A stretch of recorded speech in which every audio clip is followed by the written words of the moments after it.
Hostcast, o podcast sobre infraestrutura e hospedagem na internet. Hostcast. Apresentação: Cauê Linden e Gustavo Guanabara.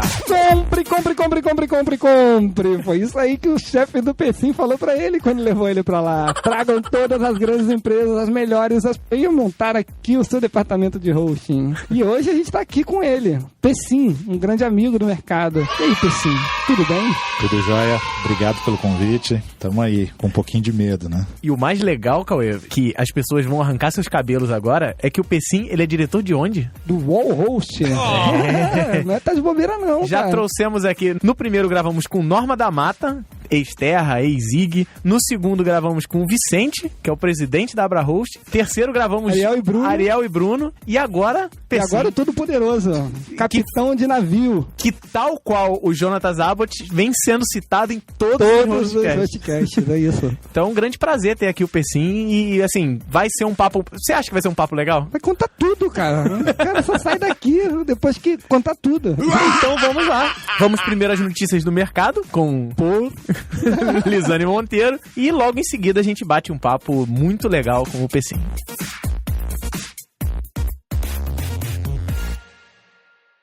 Notícias do mercado. Notícias do mercado com Lisane Monteiro.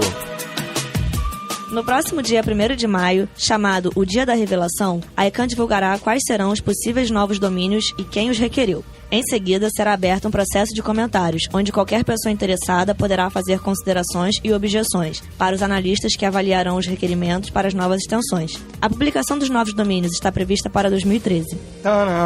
A gente já tinha falado nisso, né, num episódio... No primeiro, não foi? Foi no segundo episódio. Foi? Com o Vicente Neto. Um episódio anterior nós falamos sobre... Foi com o Vicente, exatamente. Foi com o Vicente Neto. Da liberação dos domínios, né, especiais, que é 1 milhão... Pra quem não ouviu o podcast 2, a ICANN tá criando domínios com nomes que pode ser de empresas, de cidade. Inclusive o Pecim já me avisou que o UOL tá nisso, é isso? O UOL vai comprar o ponto UOL. A gente já tinha postado, né? Naquele dia a gente apostou. Tenho certeza que o UOL vai comprar. E aí a gente falou. Acho que o Cauê ligou antes pra ganhar a aposta. Acho que eu já tinha contado pra ele. Tinha nada.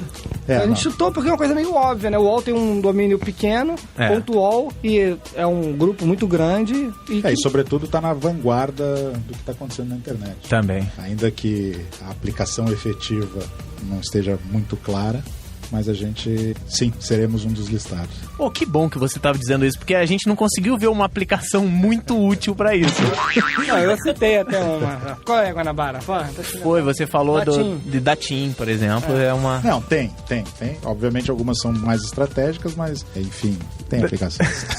Esse ano vai ser um ano de muita informação, né? Porque, assim, apesar de 1º de maio, eles vão liberar a lista dos possíveis novos domínios. Mas tem uma observação, né, Lisane? Isso aí vai poder ter consideração de qualquer pessoa da internet. Qualquer pessoa interessada pode comentar fazendo considerações ou objeções para aquela marca que requeriu. Se dizer, olha, eu não concordo porque tem um outro grupo, Tupiniquim, lá das Ilhas Virgens do Caimã, que também usa esse nome, então o cara vai poder... Então na verdade, dia 1º de maio, não é isso? 1º de maio. Isso é ótimo. 1º de abril vai ser uma piada pronta, maravilhosa. No dia 1º de maio, eles liberam o nome das pessoas que requereram. Daí vai vir uma lista aí de vários domínios. De várias empresas. A gente já tem certeza qual vai ser. Deve ter ponto Facebook. Quem mais você acha que vai ter? Ponto Google. Google, Apple. Ponto Apple. Ponto Pecim. Tô buscando patrocinadores. Então esse ano a gente vai ter muita novidade em relação a essa questão de domínios, né? A rede DNS deve virar uma tremenda de uma bagunça. Quem é administrador de rede aí vai ter um novo nicho de mercado, né? Arrumar essa nova rede DNS. Enfim, mas parece que só no ano que vem, né, que entra no ar. O processo dura umas 7 meses, então a previsão é que em 2013 os domínios estejam disponíveis. Então é isso, pessoal. A Microsoft lançou uma campanha de marketing inusitada para incentivar o uso do seu navegador IE9. Com o slogan "O browser que você amava odiar", a empresa argumenta que o usuário use seu navegador para determinadas atividades online, como acessar o Facebook, e para as demais continue a utilizar o Chrome e Firefox. Por favor, me use só uma vez. Ainda que seja para baixar o Chrome. Mas É mais ou menos isso, quando você compra o Internet Explorer é importantíssimo. Sem ele você não ia conseguir baixar nada. Nem o Chrome. Exatamente. Sério que eles fizeram isso? Sério. É o desespero? Verdade. Porque eu lembro muito bem quando chegou a internet aqui, né? Era aquele CDzinho do Internet Explorer que tinha pra tudo que era lugar. Eram 2 CDs, Internet Explorer e aquele da American Online. Bom, eu vou revelar um pouquinho da minha idade, né? Eu cheguei a vender CD do Netscape por R$120. Nossa! Triste, hein? Tinha mercado, acredite. Tinha. R$120 o CDzinho do Netscape. Nossa. Que na época R$120, se for logo no início da internet, era dinheiro pra caramba. Era 10% do preço do computador. Tá, mas o que ela quer é que você use de vez em quando. Ela quer uma nova chance pro pobre coitado do Explorer. Tem uma função chamada PIN, se eu não me engano, e ela cria um atalho direto pro seu site preferido, entendeu? Então a ideia é que o usuário, tendo essa função, ele use mais o navegador dele. Nossa. Então assim, eles desistiram de tentar colocar novas features, novas características, tentar melhorar ele e tentou assim, tipo, usa uma vez, né? Vai que você vicia. Será que é isso? Alguma coisa nesse tipo? Difícil iniciar. Acho que assim, se for pelo menos, tipo, você que usa, porque ainda tem gente que usa pior do que o 9, usa Internet Explorer 8, 7. Isso é pior do que Internet Explorer 9. E cada vez mais os sites, eles estão se fechando para esses browsers antigos, né? Então se fosse mais, tipo, atualize, pelo amor de Deus, esse Internet Explorer, eu acho que seria mais decente, né? Não, na Apple eles desistiram, né? Tipo, você tinha o Internet Explorer pra Mac. Chegou certo ponto, eles desistiram, porque era uma porcaria, e você entrava no site do Internet Explorer pra Mac, e ele botava assim, por favor, baixe o Google Chrome.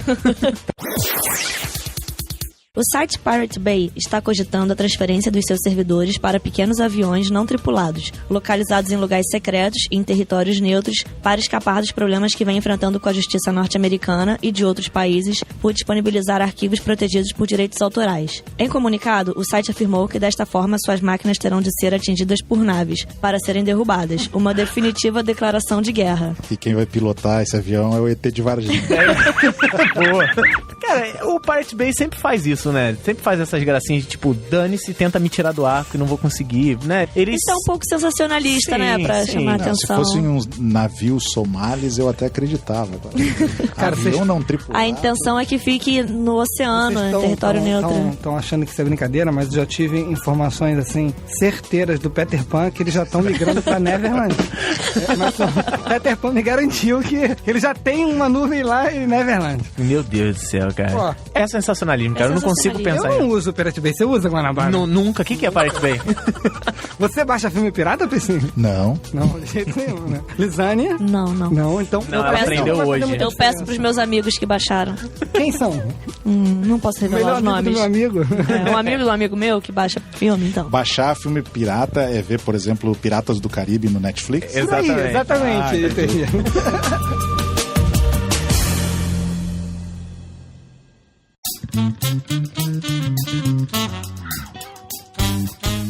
Então é isso, pessoal. Começamos nossa abertura e eu queria que o Pessinho contasse um pouquinho da história dele no mercado de hosting. O Pessinho acompanhou esse mercado desde o começo, assim como eu, como o Vicente, como a turma que já passou por aqui. Tenho certeza que o começo do Pessinho, ele serve de história pra muita gente. Deixa eu tentar adivinhar. Você tinha 14 anos, criou um host em casa.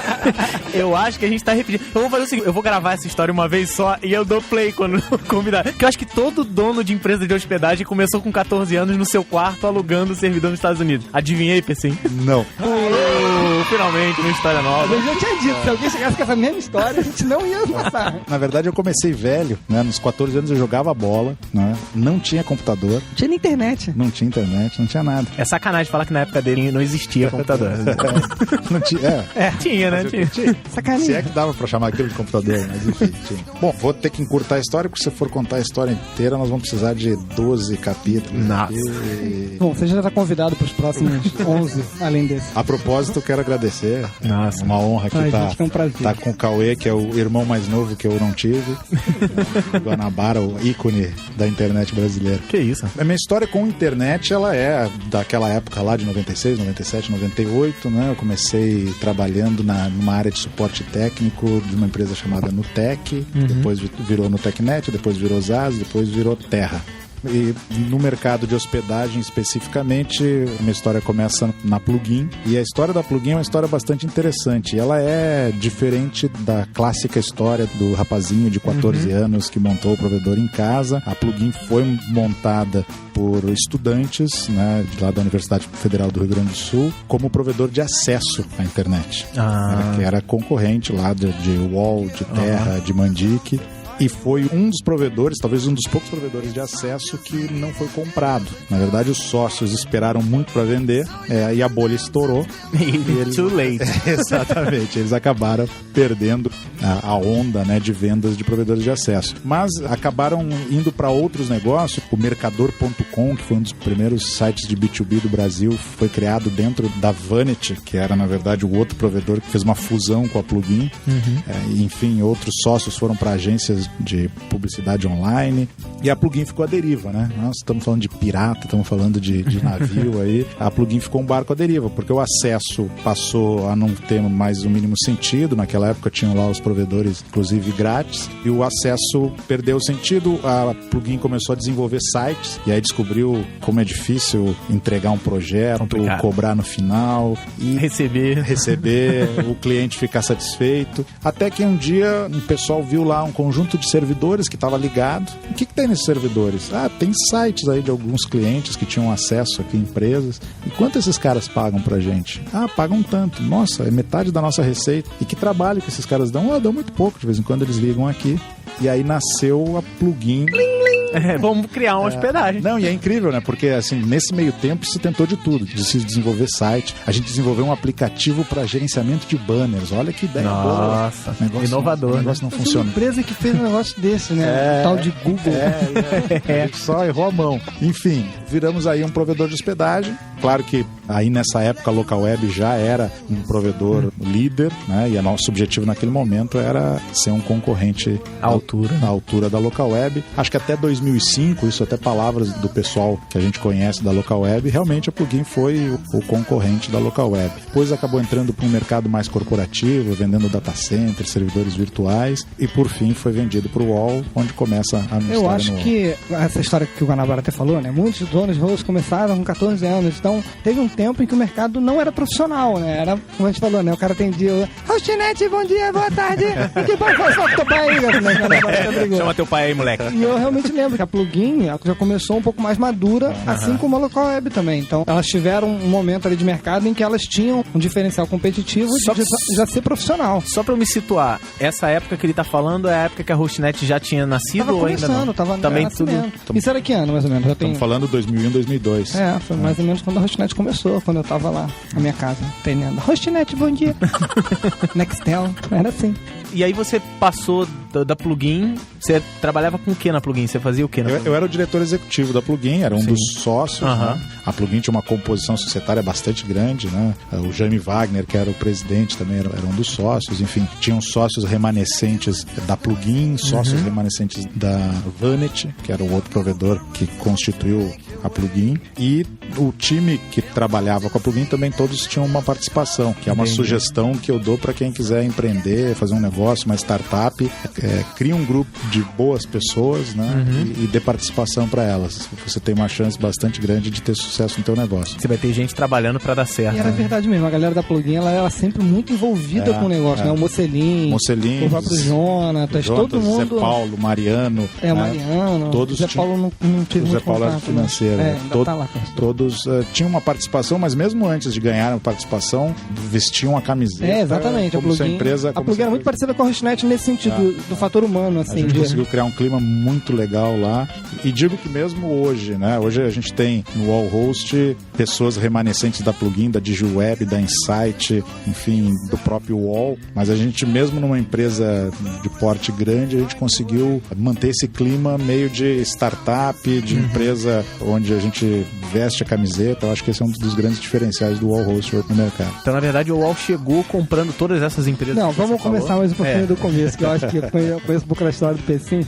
Sei que foi muito interessante quando o UOL bateu nele. Aí descobriu, cara, o UOL começou a procurar alguém que entendesse do mercado. Lógico, o UOL é uma empresa bem estruturada, com diversas consultorias. Eu acho que é uma pergunta que o mercado fazia, né? Por que o UOL não tá nesse negócio? A gente se fazia, verdade, né? se fazia. Por que não tinha nenhum provedor atuante? O Terra foi um pouco atuante durante algum momento. Até a Norma passou por aqui também, pôde contar um pouquinho da história do Terra. Empresas têm uma história bacana. Né? Hoje ele tá meio deixado de lado, hoje não é mais foco. Não é o foco deles. Enfim, teve uma participação importante num dado momento do mercado. Eu conheci o Pecim quando ele estava na Plugin, nos encontros de web design, a gente começou a se encontrar em eventos, a gente começou a trocar ideia, surgiu uma sinergia assim de amizade muito grande. Na época a gente considerou algumas fusões, sentamos na mesa, era muito sócio. Lá a Plugin tinha os 5, mais de nós 5, mais de nós 4 aqui. Era muito difícil, né, Pecim? Mas ia ser divertido. Ia ser divertido, ia ser. Aí um belo dia o UOL decidiu entrar no mercado, sem avisar, né? O UOL descobriu aquilo que a gente já falava tinha descoberto.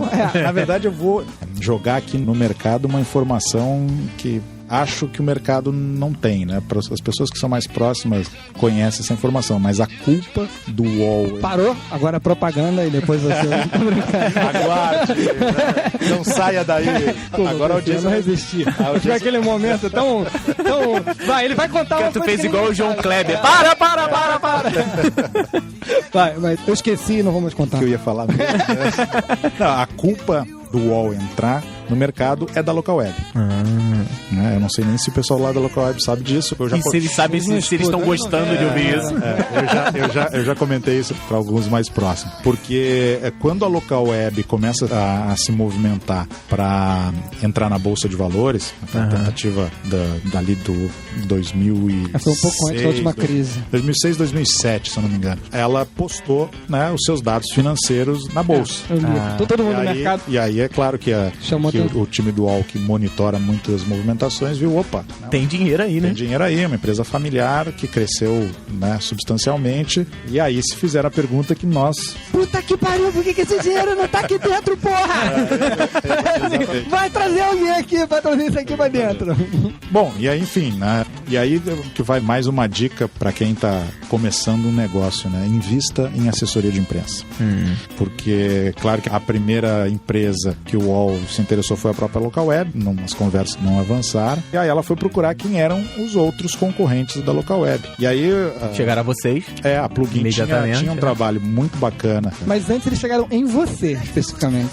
Você foi encontrado por uma consultoria. Sim, na verdade a história... Você foi me conta essa história, é essa história que eu queria que... Tá bom. Eu acho que ele tá tentando fugir. Eu tava tentando... Não tem nada de jeito. Bom, o meu plano de vida, né, era tocar Plugin, né? Eu tinha uma participação lá na Plugin. Eu sempre me senti dono dos negócios que eu conduzi, independente de ser efetivamente dono de uma parte ou integral. E na Plugin eu tinha uma participação e, assim, a minha vida era essa empresa. Dediquei alguns anos e achava que eu já tinha passado por empresas como Terra, Divel, Matrix, e achava que a minha vida de executivo tinha acabado. Né? Foi muito engraçado que o UOL entrou em contato comigo em agosto de 2007. Em julho de 2007 eu tirei umas férias na Plugin e fui para Manaus, lá pro meio da selva amazônica. E aí depois de uma semana com índio, Rio Negro, Rio Solimões, mosquito, eu enchi o saco, disse, preciso ler alguma coisa, na internet eu nem pegava direito. E aí eu fui na revistaria do hotel, tinha 2 revistas, uma era Capricho e a outra era Você S.A. Né? Eu disse, eu não gosto Entre essas duas eu vou ficar com a... Depende, se na Capricho tivesse uma menina de calcinha e sutiã, ele não tinha lido. Eu tava com a minha mulher. Aí eu disse, eu não gosto muito da Você S.A., mas era o que tinha pra leitura. E ali tinha uma reportagem sobre os executivos do futuro, etc. E eram caras, assim, de 20, 21 anos, eu já tava lá na casa dos 30 e tantos, com superpoderes, né? E eu digo, realmente eu tô fora desse negócio, eu tenho que tocar minha empresa e se um dia ela for vendida, eu vou construir outra, etc. E por engraçado, né, que pareça, na volta dessas férias eu recebi um contato de um headhunter. E eu achei, headhunter, esse cara tá querendo me vender consultoria, né? Vender consultoria pra Plugin. Quando você trabalha no mercado de hosting, qualquer proposta que alguém chega, você fala, tá querendo meu dinheiro. Quer me vender, quer me vender alguma coisa esse cara. E dei um cansaço no cara. O cara deixava recado com secretária. Eu não quero contratar ninguém. E eu não quero consultoria. Imagina, eu mesmo contrato as pessoas. Eu sei. Eu conheço os caras. E na verdade ele tava buscando um executivo pra tocar esse projeto que o UOL tinha. Que o UOL tinha, né? E aí ele conseguiu meu celular e um dia me ligou e disse, olha, tudo bem, aqui é o fulano da consultoria tal. Eu digo, desculpa, eu realmente não consegui te retornar. E ele disse, pois é, então, tem uma oportunidade. Eu disse, olha, eu sou dono de um pedaço da empresa, já trabalhei como funcionário, como executivo, mas não tá nos meus planos, mas vamos conversar, né?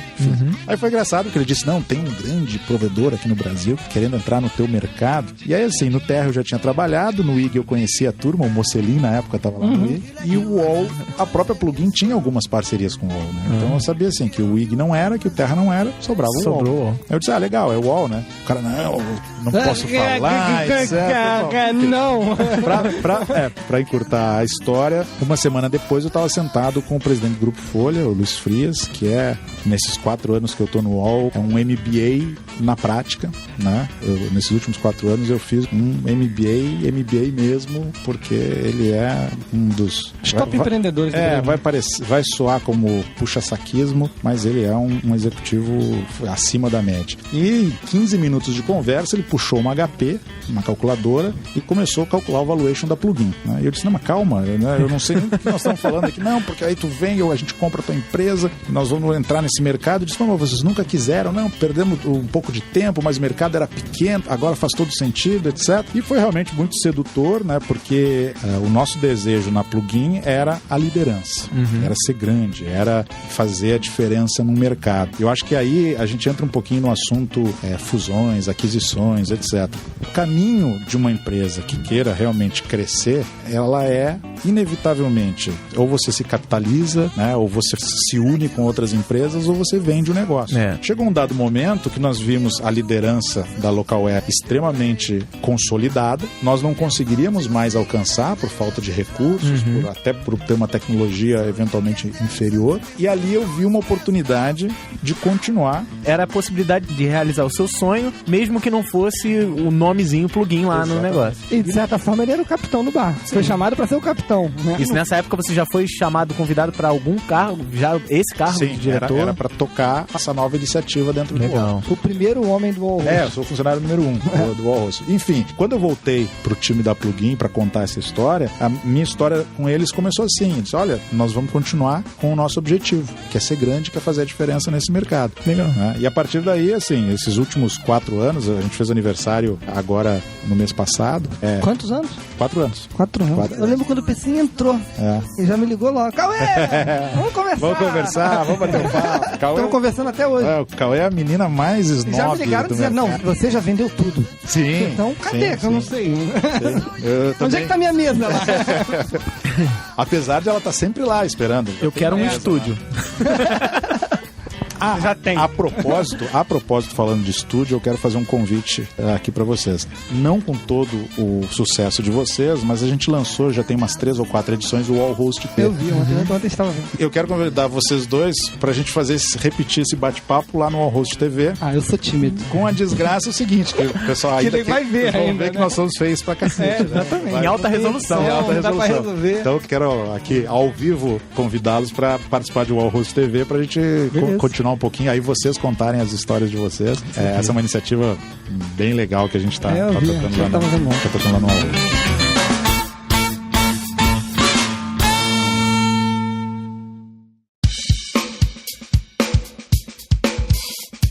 Então o Pecinho chega a um acordo para ser o capitão do UOL. A primeira missão dele é comprar a própria empresa dele.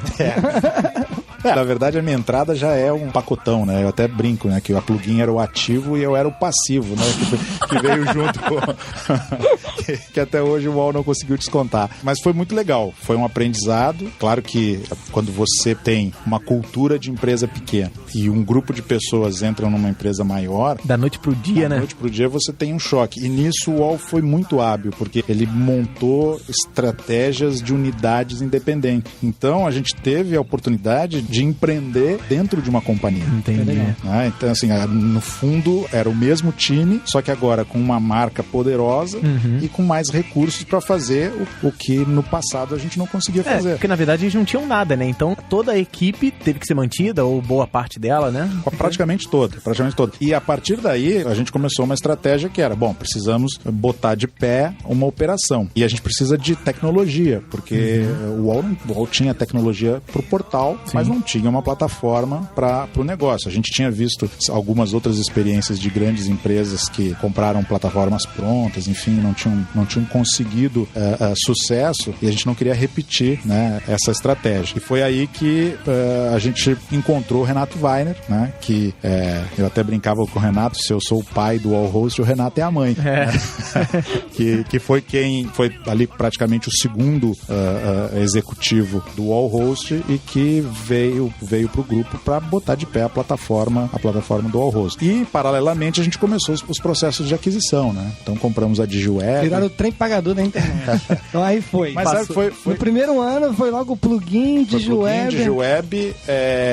A gente comprou Softtech, Creative Host. Depois Insight. Mas eu acho que, assim, o legal desse processo todo mundo saiu feliz, né? Então, hoje eu encontro Rodolfo da DigiWeb, o André da Insight, enfim, toda essa turma que a gente fez negócio, e foram bons negócios para eles que venderam, e foram excelentes negócios para o UOL. Ganhou musculatura, ganhou força. Equipe. E por incrível que pareça, as receitas que foram adquiridas, no final do dia não foram o principal ativo. O principal ativo foi o capital intelectual que essas empresas acabaram transferindo para o UOL. Então hoje é muito legal. A gente tem um andar inteiro em São Paulo, na Faria Lima, que é o Wallhost, que estão as áreas de desenvolvimento, de negócio, de produto. E você vê lá pessoas da DigiWeb em posições estratégicas, pessoas da Plugin em posições estratégicas, pessoas da LocalWeb, que vieram da LocalWeb trabalhar com a gente. Essa coisa da fusão é bom porque você consegue pegar o que tem de melhor de cada uma delas, né? E recentemente a gente participou de um evento do UOL e um especialista em fusões e aquisição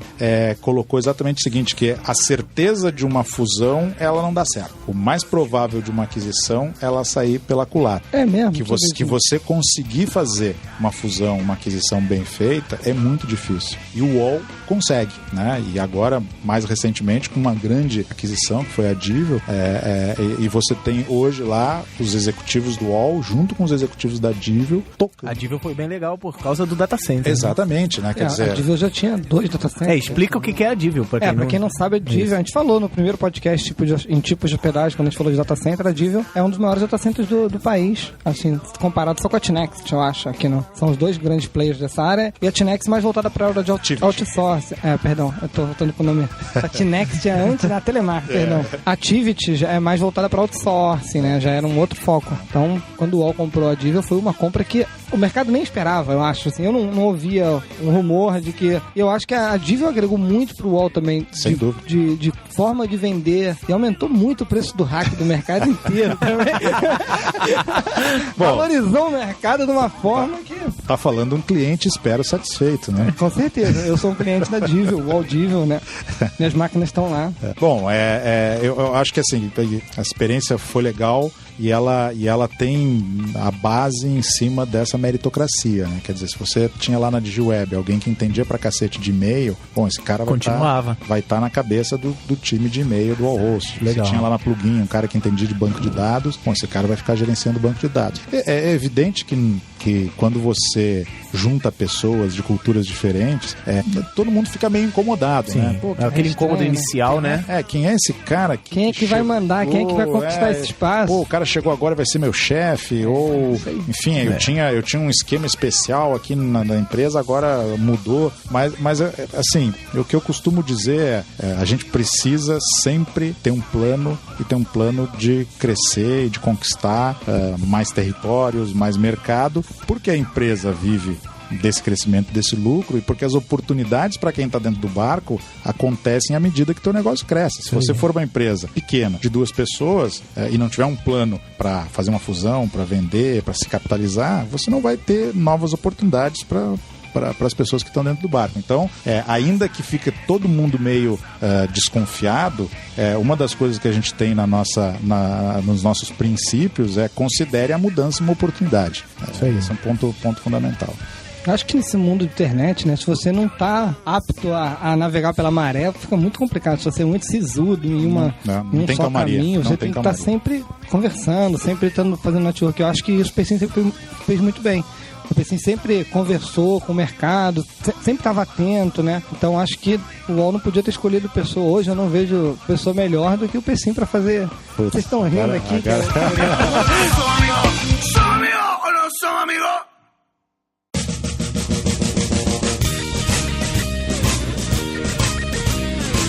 Então, Pecim, há quanto tempo que você não compra ninguém? Você tá falando aí, né? É um momento de vender. Quanto tempo que você não compra ninguém? Aí o pessoal vai falar, não, com certeza o Cauê já foi chamado. Eu não sei, eu não escuto esse tipo de proposta. Mas eu participo dos compradores anônimos. Né? Há 15 dias eu não compro ninguém.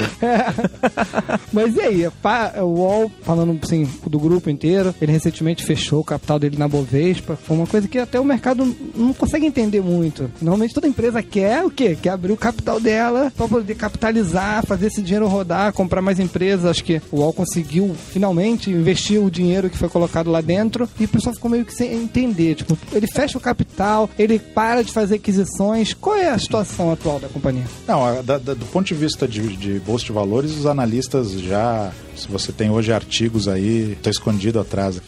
Pra não aparecer. Agora é o momento. Não aparecer como eu sou feio.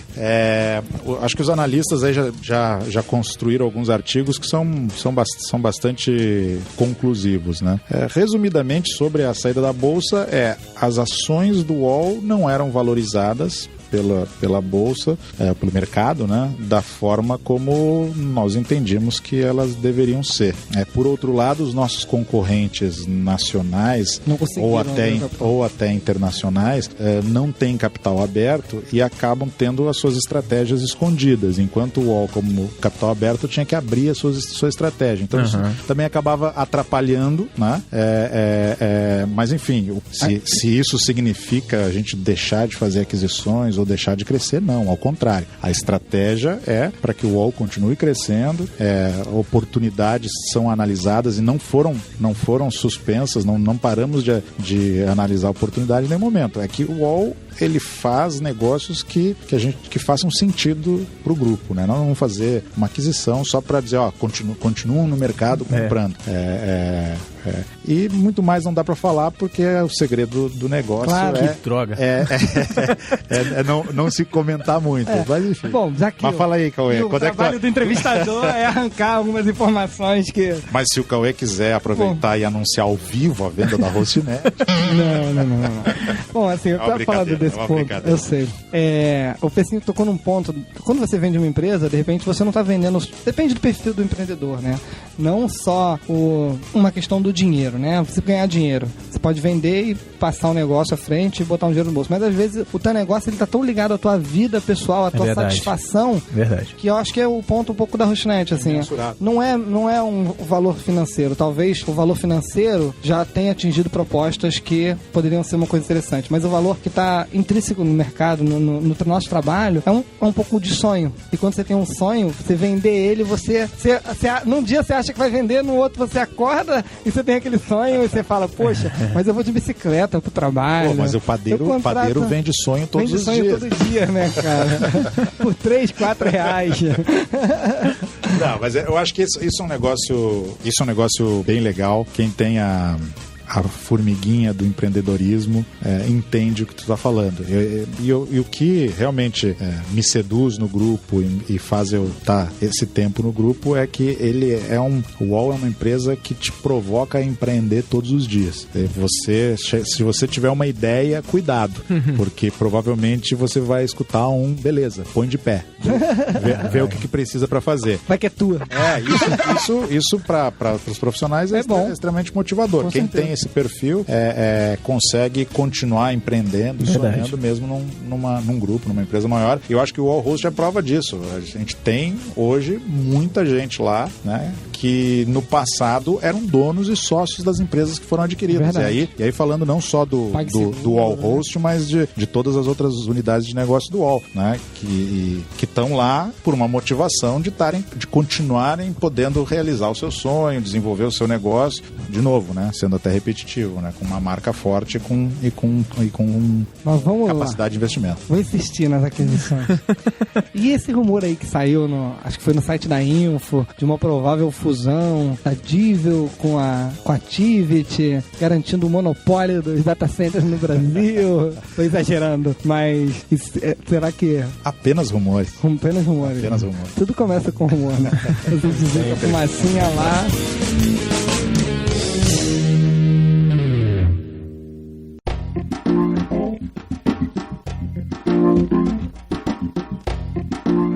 Então, Pecinho, eu tenho uma pergunta aqui que o Guanabara queria estar fazendo, vou fazer por ele, mas quando você pega uma empresa e bota pra dentro... uma empresa quais grande... Quais são as dificuldades você pega uma coisa produzir grande... uma nova... Mas sério agora, qual, por exemplo, você falou, quando você trouxe o Renato tinha saído da Local Web há pouco tempo. Aí você já tinha um coro técnico da Plugin. De repente, o Renato ele já entrou, eu lembro, como diretor também. Renato, né, de quem? Renato de onde? Renato Weiner. Como é que foi isso? O pessoal da Plugin não ficou olhando e falou, pô, mas esse cara vai entrar aqui, eu já tava com o PC há um tempão, e de repente... Foi você que achou que o Renato deveria ter entrado como diretor? Você achou que já, dentro da filosofia, dividia a responsa já? Sim, os times que sempre tiveram comigo e muitas das pessoas lá da Plugin ainda estão nesse time e outras se agregaram, eu costumo sempre jogar muito limpo, muito transparente como as coisas funcionam. E a gente tinha consciência que a Plugin era muito boa em comunicação, né? Citei aqui que a assessoria de empresa foi fundamental para a gente ser encontrados pelo UOL. Tinha uma estratégia de penetração de mercado via agências muito legal. Teve lá um filho do Jonatas Abbott, que era diretor de marketing, foi lá o hosting na box, que a gente sabia verdade. Que era quase um factoide, mas fez um barulho tremendo, coisa que o Jonatas faz muito bem. Hoje, sócio Dinamize. Todo podcast. Ia falar isso agora. Todo podcast, Jonathan.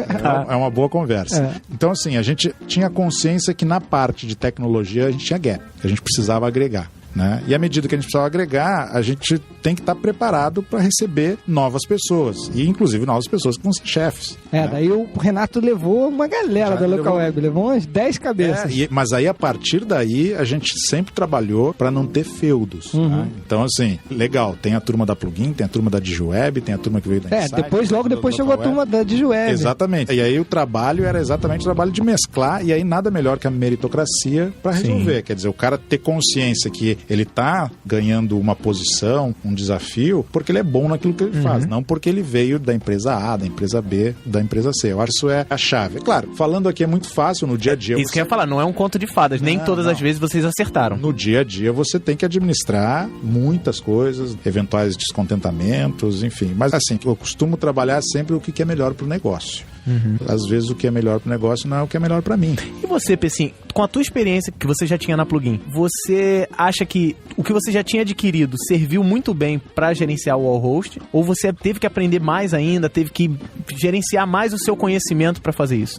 No primeiro momento, e aí eu acho que eu sempre costumo dizer pra minha turma que a gente precisa escutar a música que tá tocando. Isso aí. Não pode tocar uma valsa e você tá dançando frevo. Né? Então, no primeiro momento, quando a gente chegou no UOL, as coisas não mudaram muito, porque a estratégia acertada do UOL de tratar um novo negócio como uma unidade independente era o mesmo esquema, só que com uma marca com uma mais super credibilidade no mercado e com um recurso financeiro para investir. A grande mudança é quando a gente deixa de ser uma startup, se consolida no mercado, de certa forma até com todo respeito aos demais provedores e a Hostnet que está aqui do meu lado, mas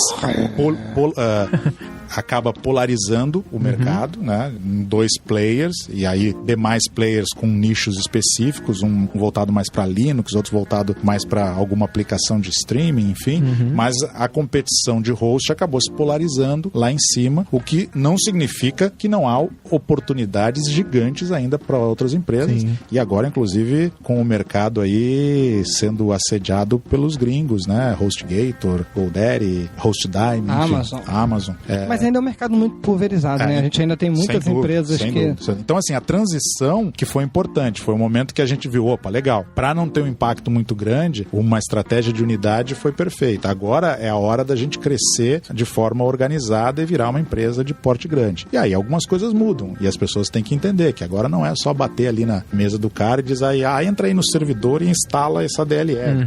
Não, tem um processo, tem... Isso aí você só vai conseguir em provedor pequeno, meu querido. E não escala, né? E mesmo, é uma coisa que você acha, não, lá eles são super flexíveis, fazem o que eu quero. Daqui a 2 anos eles são muito ruins, sempre dão defeito. Porque é isso, ou você é flexível, ou você é flexível, ou você bota a regra e faz o teu negócio acontecer, né? Isso aí. Então essa é uma dificuldade das empresas de hosting hoje. Você sair do modelo, o cliente manda pra falar, não, eu tenho que encaixar o que eu consigo fazer com o que o cliente quer. Então por isso que o mercado tem espaço, eu vejo ainda, porque cada empresa tem uma forma de ver aquele negócio, de se focar em alguma coisa. Assim. Hoje, como você falou, assim, acho que talvez o mercado esteja um pouco polarizado, assim, a local web, o all host, são empresas que fazem tudo na área de hosting, né? Mas eu vejo ainda espaço para quem faz o hosting shared bem feito, como a Hostnet faz, como que atende o cliente, ele se sente atendido até alguns momentos pelo dono, né? Claro. Quando tem incêndio, eu entro no meio do incêndio e o cara sabe que tá falando comigo, né? Sem então, dúvida. Mas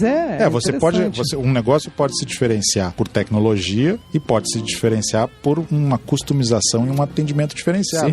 E essa é a grande oportunidade para os pequenos, que é o que a Plugin fazia. Exatamente. A Plugin fazia coisas que o Allhost não faz, não consegue, não pode. A Hostnet faz coisas que só ela consegue fazer para os seus clientes. Então, isso até eu acho que foi o começo do sucesso das nossas aquisições, começou aí, né? Porque quando a gente sentava com os donos das empresas que a gente comprou, o nosso discurso não era aquele discurso arrogante que chegou a existir no mercado, que era ou você me vende, ou você eu vou passar o trator. Isso é verdade, cara, deixa eu lembrar. Ou eu vou passar o trator e você vai perder todos os teus clientes. Isso é uma idiotice, né? Quer dizer... E assim, às vezes as pessoas falam, não, mas também com o dinheiro que eles botaram na mão do PCIM, ele tinha que ter feito tudo isso, né? Eu falo, cara, na mesma época, o IG começou um processo parecido, um pouco antes do PCIM entrar, quando o PCIM falou, eu até reconheço, o IG eu já sei o que tá fazendo. É o UOL, é porque o IG já tava sondando várias empresas para comprar. E no final das contas, o IG não conseguiu consolidar nenhuma aquisição que colocasse ela no mercado numa posição privilegiada, né? Então, assim, com certeza teve mérito da administração, como você falou, a empresa UOL, né? Os empreendedores que estão por trás dela são pessoas arrojadas e que tiveram uma visão, mas que deram espaço para o negócio acontecer, porque o que eu vejo, o IG tentou fazer aquisições, botou propostas do mercado, propostas boas, mas em algum momento aquilo travava lá dentro e não andava. E o PCIM chegou passando o rodo em geral, não sobrou nada pro IG. Não, mas eu acho que minha vida toda foi construída em cima de vendas, né? Quando me perguntam, qual é o teu cargo? Eu digo, eu sou vendedor. E você tem que se colocar no lugar da pessoa. E até o fato de eu estar do outro lado do balcão até ir pro UOL ajudou muito. Porque, você não pode tratar uma empresa que foi construída a sangue, suor e lágrimas só como um ativo que você valoriza ali pelo múltiplo de EBITDA, pelo múltiplo da receita. Você ali tem vida, tem paixão, tem sangue. Aí você chega pro sujeito e diz, olha, tua empresa não vale nada. Pega esse dinheiro aqui ou então... ou você vai falir. Você vai falir. E quando a gente sabe, se a gente conhecer um pouquinho do mercado, que é uma grande mentira. A gente tem hoje uma oportunidade bastante variada dentro do mercado, né? Se você tiver algum diferencial tecnológico, você consegue um espaço. Sim. Se você tiver um diferencial que nem seja tão tecnológico, mas que seja de um atendimento, você consegue um espaço, né? E sobretudo, né? Deixa eu vender meu peixe, vender a empresa também é uma grande oportunidade. Né? Compre. E isso me deixa absolutamente tranquilo, porque hoje, se você conversar com todas as empresas que fizeram negócio com a gente, não teve um problema, um transtorno, né? Tudo que se foi acordado foi cumprido. Quer dizer que então não teve nenhuma dor de cabeça? Teve um monte. Né? Se não tiver trabalho, não tiver dor de cabeça, tem trabalho, Você né? contrata 15 escritórios para montar um contrato para que contemple todas as situações, você esquece às vezes a mais importante. O que sempre pautou a nossa estratégia no mercado? Bom senso. Quando surgiu uma situação que não estava prevista, vamos voltar no espírito do negócio, o que a gente tinha pensado lá atrás. E resolveu todos. Então isso é um patrimônio que a gente construiu de poder andar no mercado sem ninguém te apontar e dizer, você prometeu e não fez, você comprou e não pagou. Isso não existe. A gente... É verdade. É muito sério, porque é de um grupo muito sério, né? Que tem como credibilidade o seu ponto mais forte.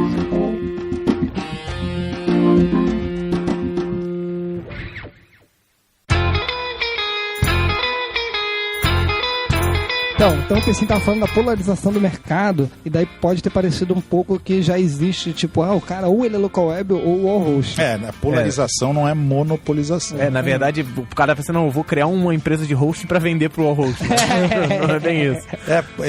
Assim, porque sempre que se tem um conjunto de aquisições em algum segmento, sempre a preocupação é, vai monopolizar, e aí o preço vai ficar mais caro, e a gente não vai ter alternativa, que não é o caso do mercado de host no Brasil, né? Porque a local web e o wall host juntos não tem 50% do share do mercado. Isso é legal. O que significa que existe sim muitas alternativas, né?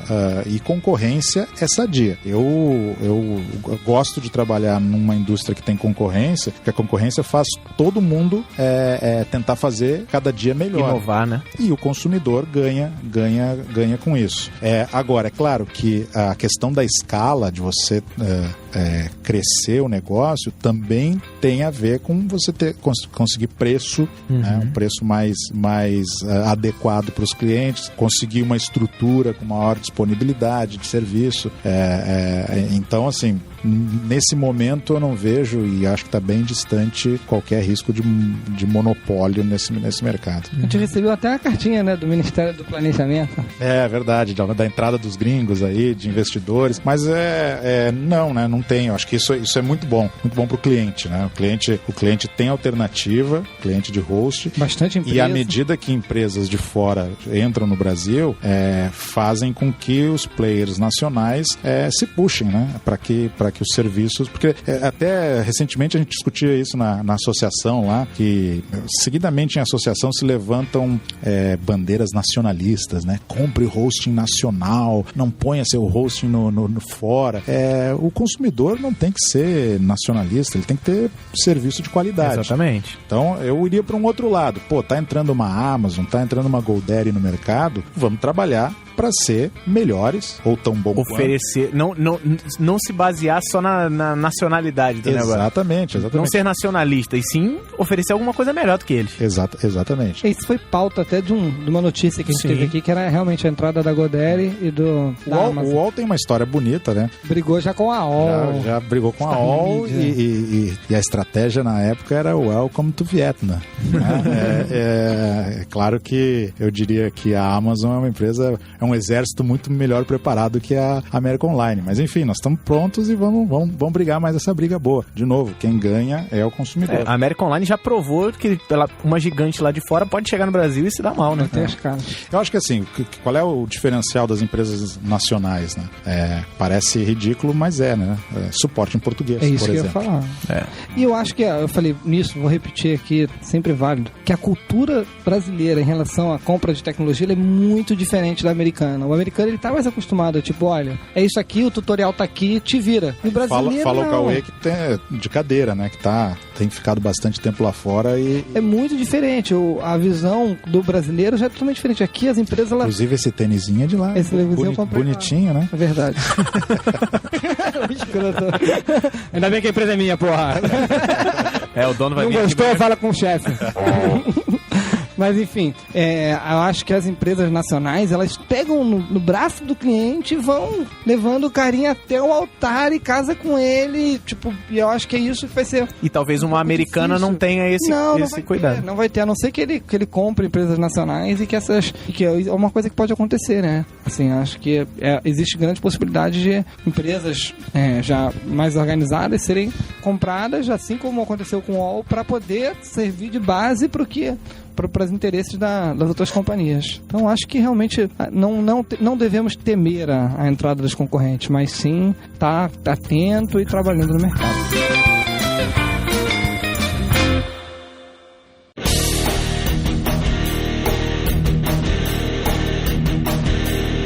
É isso, meus queridos. Hoje a gente gravou com um grande amigo meu, o Pessim, que eu tenho assim o prazer de compartilhar a amizade dele, recém-papai, tá feliz da vida, com sorrisão, Lourença, uma pessoa que eu admiro muito no mercado e que fatalmente um dia a gente estará juntos. E que colocou o Hostcast num outro patamar agora. Agora a gente é um podcast sério, né? É verdade, né? Obrigado, Pessim, pela tua presença, agradecer o Gil, Frias, de estar liberando você, a tua presença aqui. Sei que quando a gente tá por trás de uma grande companhia, todavia, tem sempre um monte de porém, mas eu acho que você teve liberdade, vi que você pôde falar tudo que você quis, e isso a gente agradece ao UOL por isso também. Legal, eu que agradeço.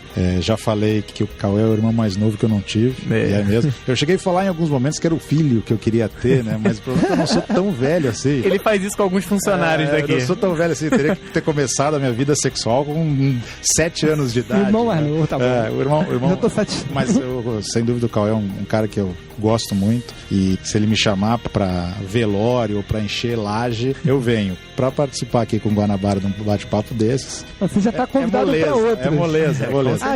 A gente vai estar no Hosting Con. Vamos. Então, tá lá. No podcast a gente já convocou o Pecim, eu e o Pecim já estamos confirmados. O Michel, meu sócio, vai estar lá também. Vamos lá ensinar os gringos a fazer host. Vamos lá, a gente vai gravar uns podcasts lá também. Chama Casa Cepena. Vem cá. Why is Cepena is so fucking shit?